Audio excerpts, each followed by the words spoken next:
And what is going on, guys? Welcome back to another video of Curry Tech, and I have to get this video out as soon as possible. As of today, we have just got the new RX 6000 series graphics cards, and boy, Nvidia is I have to say it, they are probably pooping themselves right now.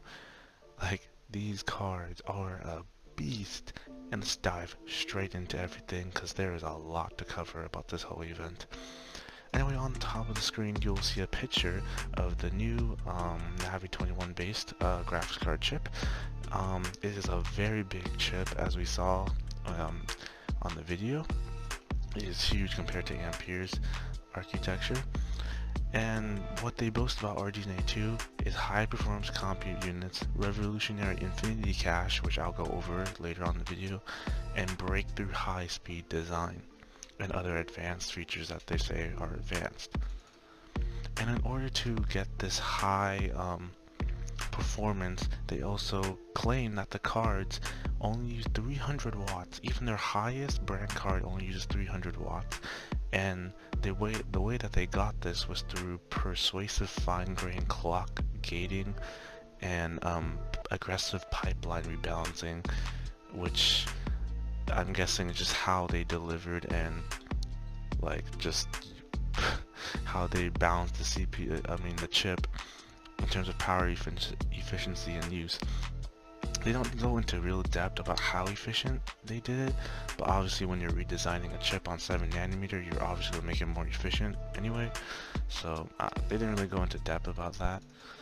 But this is the first thing I want to go over, is the revolutionary infinity cache. The infinity cache, as you see on the screen, is actually baked in to the die or the Navi 21 graphics card. Instead, it uses 128 megabytes of L3 cache, and the graph shows that paired with 256-bit and GDDR6, it performs 2.7 times better bandwidth than a 348-bit bus and GDDR6. Now, we don't know if this is actually true, but if this is the delivered bandwidth compared to Nvidia's 384-bit bus, this is going to be a game changer to Nvidia. To AMD. Nvidia doesn't use this kind of technology, and we can only wait until we see the reviews and when the embargo lifts over this card. The Infinity Cache is basically, it uses L3 cache, which is the highest and fastest memory it can use, which is baked into the die. And with the 256-bit bus, bandwidth, transfer speed, and data speeds improve from the PCIe card through the CPU and out displayed onto your display. And if this is true, using the same amount of power as well, it doesn't go over any of the power limits as, say, a 384-bit bus or a 256-bit bus with GDDR6, using the same 0.9x power. Is this true? Maybe exaggerated a little bit, but this is definitely a very interesting cache system, and I can't wait to see how Nvidia would respond to this. Next up on the screen, we have, of course, AMD RX 6800 XT, which is the flagship model of all the GPUs out there, featuring 72 compute units, a 2015 MHz game clock, and a 2.2 boost clock as well. 128 megabytes of Infinity Cache, obviously, 16 gigabytes of GDDR6, and if the guy wasn't blocking the TDP, was 300 watts total board power. Now, I don't know why they use total board power, but depending on the AIB partners, this card could go well up to 350 watts, depending on how hard they push the card, depending on megahertz. But 300 watts for a card like this is very interesting. We thought it was going to be quite a bit higher than this, but all leaks in the past have been definitely right. The Infinity Cache, the amount of GDDR6, and even the game clocks and compute units were all correct on this card. And what we also got wrong about this card was AMD didn't go put the 6800 XT or 6800 against the 3070, which is very weird. They did put the RX 6800 against the 2080 Ti, which I guess is basically a 3070, but they just didn't want to use it because it wasn't out yet. But on the slide, you will see this RX 6800 XT in 4K gaming, showing against the RTX 3080, Nvidia's own RTX 3080, which is 320 watts. They are saying that this card can actually stay with the RTX 3080 and even beat Nvidia in certain titles, depending on 1 or 2 FPS difference.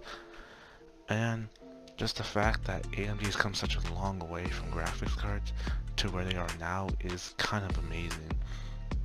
I never would even thought that AMD would even reach the RTX 3080, and yet here we are talking about how they are neck and neck trading blows with each other. This is the best time to be a PC enthusiast or a PC builder. This is a golden age of parts, PC building, and just everything, even though we are in the age of COVID at the moment. And on the next slide, you will see more FPS logs in 1440p instead of 4K, showing the RTX 6800 XT beating the 3080 in Battlefield 5, Borderlands, Call of Duty Modern Warfare, Doom Eternal, Forza Horizon, and Wolfenstein Youngblood. Obviously it does, these numbers are, depending on paper, could be exaggerated. It depends on the test bench and what is being used. So these numbers could be correct, but obviously we have to do third-party testing to see if it's actually true or not. But if if AMD claims this is true, and if the third-party reviews come out saying that this is true, this is going to be very interesting. I mean, do you want to get an RTX 3080 or now you want to get an RX 6800 XT? Both of these cards are amazing. The fact that the RX 6800 XT can keep up with a beast of a card like the RTX 3080 while boasting maybe half the CUDA cores that the RTX 3080 has, and has a lower bit bus bit compared to a 348 bus, right?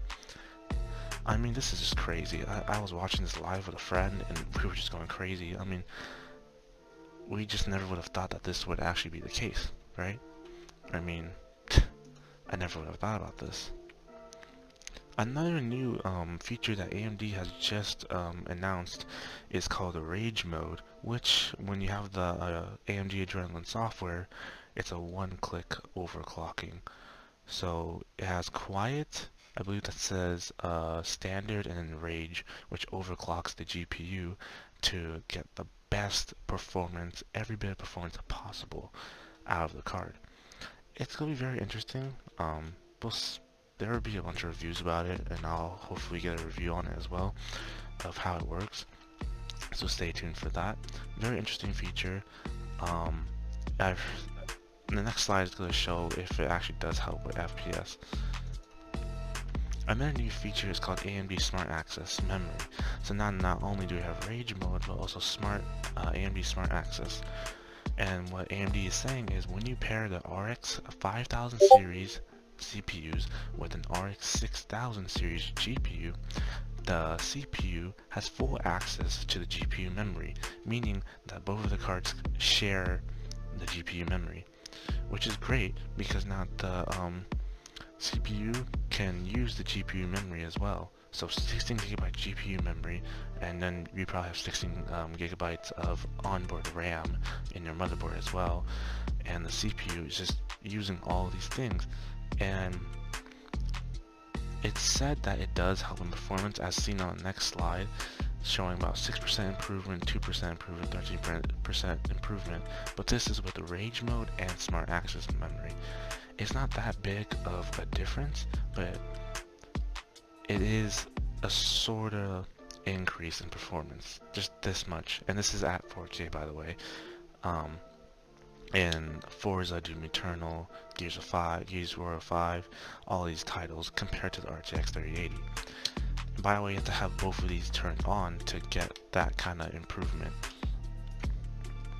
Next up, we have, well, we have now support for DirectX 12 Ultimate on these cards and AMD Fidelity FX, which is basically ray tracing, which uses variable shading, super resolution, screen space reflections just like RTX, ambient occlusion, and the denoiser. With this Fidelity FX is basically RTX ray tracing, and working with Microsoft, as they said during the presentation, they have DirectX 12 Ultimate, which is different from the DirectX 12 Beta, which is on most of the games that at the moment. DirectX 12 Ultimate will be having these features included in its next software update, if that when developers enable this mode, obviously. And don't forget, of course, we have the RX 6800, which features 60 compute units, 1850 MHz game clock, and a 2.1 GHz boost clock. And if you want to know the megahertz for game clock, it's 1.8. Featuring 128 megabytes of Nvidia cache, obviously, 16 gigabytes of GDDR6, but a total board power of 250 watts. Again, the guy's blocking it, my bad.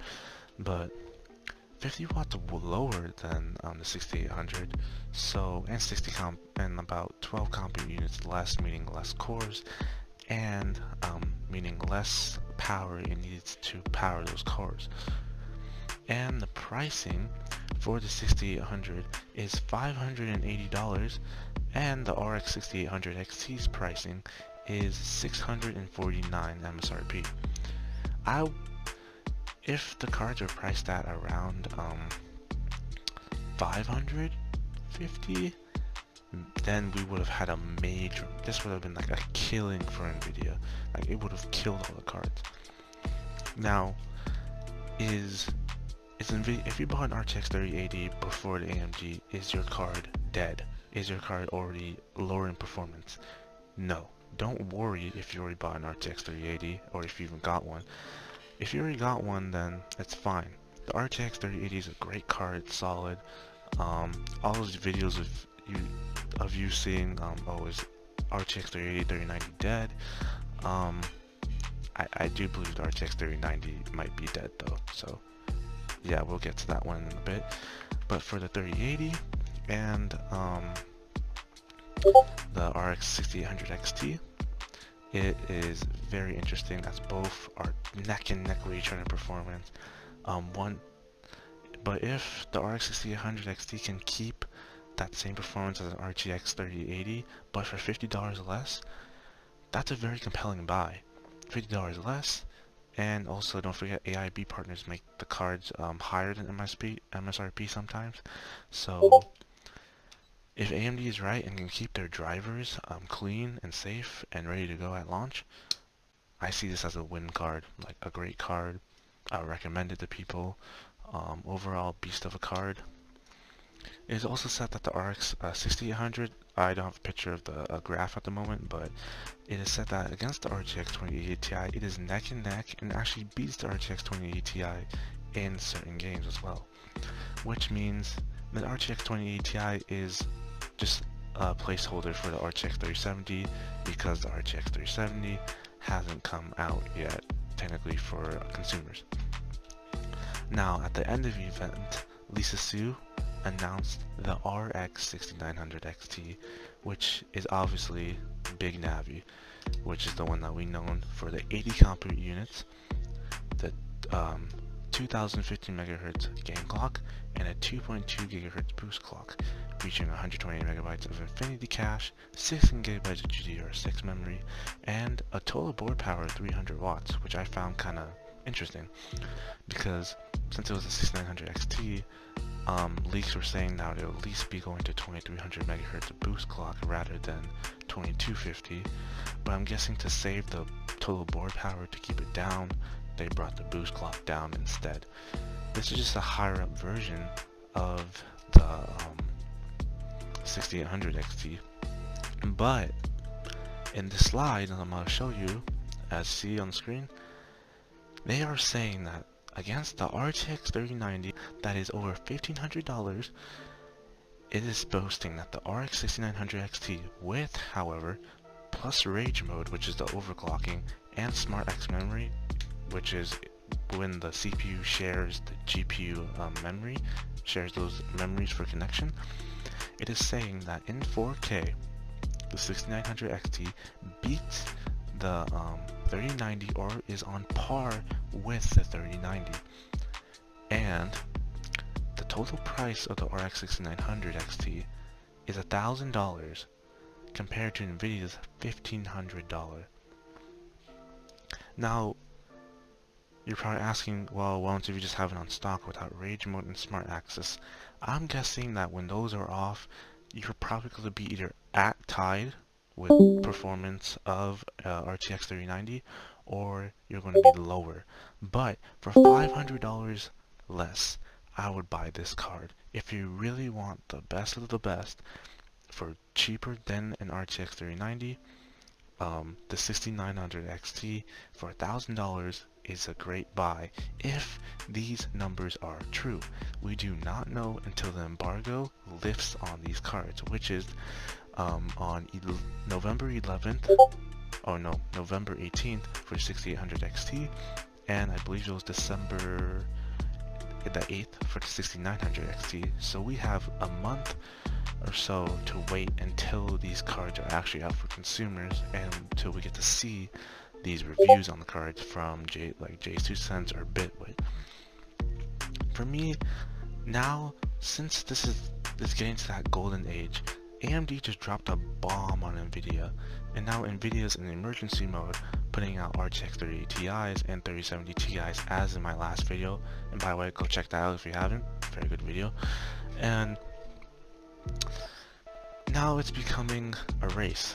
It's neck and neck. Proven competition drives the market. $1,000 versus a $1,500 card. Which one do you want? Obviously, we don't know the RX 6900 XT is marketed as 8K gaming, whereas the RTX 3090 is. The RX 6900 XT has 16GB of GDDR6 compared to Nvidia's whole stack featuring GDDR6X memory, which is faster by 3 GB per second. Sorry. And where you see 30 GB per second difference in a game or transfer speeds, not really. But on paper, it does look better. Honestly, it is a great time if you are going to get a graphics card or you're going to build a PC and it's getting near the holidays, Black Friday, Christmas deals, Christmas, and this is the best time to build a PC in many years. Now, Intel versus Ryzen, AMD versus Nvidia. AMD has caused so much disruption in the market that it has brought down prices of competitors, proving that competition is key in marketing, in this market strategies for PCs. Honestly, it's going to come down to whether or not you like your personal preference. Do you prefer AMD, or do you prefer to go with Team Green, Team Red, or Team Green? That's just how it is. If you're like me, who uses the RADEON software on a daily basis, I am very comfortable with it. I see it as it's very clean. Obviously, there has been driver issues in the past, so hopefully no driver issues for these cards, hopefully, but you never know. And honestly, the 3080 and 6800 XT is where the battleground is happening. The 6900 XT is $1,000, so yeah, compared to $1,500, that's definitely a big difference in pricing. It's going to come down to the ray tracing performance and how well first gen ray tracing on AMD is compared to second generation on the RTX 3000 series, and whether or not that your titles that you're playing even feature RTX, ray tracing. Honestly, you just gotta go with your gut and which one you are more comfortable with. Obviously, Nvidia has been reliable in the past compared to AMD in terms of drivers, but you also have the problem now of availability. Can I even get the RTX 3080 or 3070 or 3090? Stores across the world are sold out, but the RX 6900 series, or 6000 series, is set to be available, and it's supposed to have stock for this coming Christmas season and Black Friday. And AMD has also gone through a lot of guidelines to make sure that consumers like us can get these cards. So, I don't know, it's like almost saying that, example, like pretend this book is the RTX 3090, right? And it's like saying, this is the best graphics card from Nvidia for $1,500. But pretend this book is like in a glass case surrounded with a bunch of cops and has security. You can't get it. It's off limits. But here is Nvidia, AMD, with its 6900 XT for $1,000, boasting the same performance as the RTX 3090, and is available to you during these times. It's 50%, it's 50-50. Do you want this one or do you want this one? You can't get this one, but you can get this card. It's a toss-up. And it's all going to depend on the reviews that are going to come out after the embargo lifts. So stay tuned on the channel for that. I will be posting other videos about the cards and leaks. But if the 6800 XT and 6900 XT both perform just as well as an RTX 3080 and 3090, Nvidia is going to have some trouble.